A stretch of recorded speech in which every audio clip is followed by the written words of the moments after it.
பெடக்கோழி என கொத்தி திங்கிற படுபாவி ஆத்தி அடியாத்தி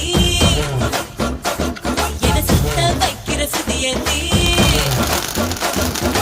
அரகுற வயசுல மயக்கிற சயசுல கருமென இனிக்கிற எருமணி அழைக்கிற உனக்குள்ள என்ன வச்சு உண்டியல குலுக்கிற பரபரப்பா இருக்கு சிலரோட சிரிப்புல சிறையில அடக்கிற தின தின மனசுல கலவரம் நடத்துற